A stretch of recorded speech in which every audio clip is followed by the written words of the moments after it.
जिसके अंदर यह भाव आ जाता है कि जननी समझाने पर नारी और धन पराए विष ते विष भारी। दूसरे का धन जहर से भी जहर होता है, दूसरे की माँ बहन अपनी माँ और बहन की तरह से होती है, उस पर असर नहीं पड़ता है। तो जब आप समझो कि कहते हैं ना कि आँखों से ही अपराध होता है, आप ये समझो कि 84% अपराध आँखों से होता है, देखने से होता है। 3% आप ये समझो कि अन्य सुनने से होता है। आप ये समझो इस तरह से समझो कि आप अन्य आँखों से देखने से ज़्यादा अपराध होता है।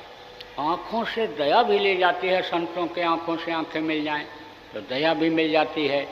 और अगर पापाचारी दुराचारी व्यभिचारी से आँख मिल जाए, व्यभिचारिणी से आँख मिल जाए तो पाप हो जाता है, उससे अच्छे कर्म नष्ट हो जाते हैं। जिस तरह से अच्छे कर्म संतों के अपने अंदर आ जाते हैं देखने से, ऐसे ही उनके अंदर आपके अच्छे कर्म चले जाते हैं। तभी तो कहा गया कि देखना ही नहीं चाहिए सबको, सबकी आँखों में आँखें डालकर देखना ही नहीं चाहिए, क्योंकि पाप का आदान प्रदान कैसे होता है, पुण्य का आदान प्रदान कैसे होता है, यानी दृष्टि से होता है, छू करके होता है और वाणी से भी होता है। जो पापी होते हैं, पाप जैसा कर्म करने के लिए प्रेरणा देते हैं, उसी तरह से बताते हैं, समझाते हैं। ये जीव भी इसी तरह से पापी हो जाए, ये हमारी कमेटी में आ जाए, हमारी टीम में आ जाए, तो वो उसी तरह की बात करते हैं।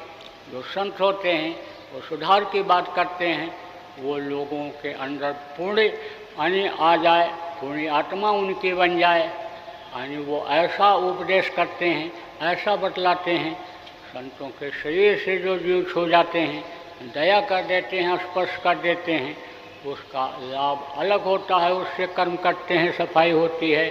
पापी कुकर्मी से अगर संपर्क हो जाए, छू जाए, तो आप समझो कि उसके पाप आ जाते हैं।